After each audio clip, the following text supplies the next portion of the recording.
Positive রক্তধারী ছেলেরা যদি negative রক্তধারী মেয়েকে বিয়ে করে, বিয়ের পরে প্রথম সন্তানে কোনো সমস্যা হবে না, দ্বিতীয় সন্তান থেকে তার দেখবেন যে ইরাইথ্রোব্লাস্টোসিস ফিটালিস নামে একটা রোগ হবে বাচ্চার, ভয়ঙ্কর রোগ। পজিটিভ রক্তধারী কারা কারা আছেন? পজিটিভ রক্তধারী মানে এ পজিটিভ, বি পজিটিভ, অলমোস্ট 95%।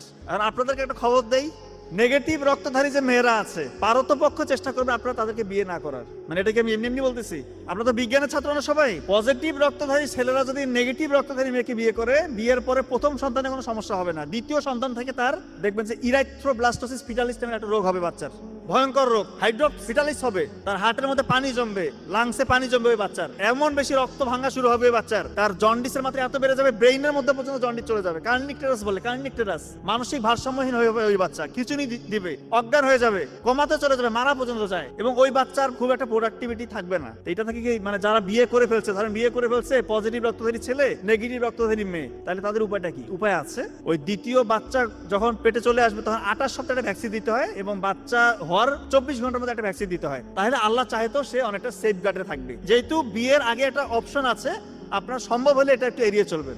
আর নেগেটিভ রক্তধারী যে ছেলেরা আছেন, আপনারা যাকে ইচ্ছা বিয়ে করতে পারেন, কোনো সমস্যা নেই, কোনো সমস্যা নেই। আর অপরদিকে পজিটিভ রক্তধারী যে মেয়েরা আছে তারাও যাকে খুশি বিয়ে করতে পারে, কিন্তু নেগেটিভ রক্তধারী মেয়েদের এই সমস্যা।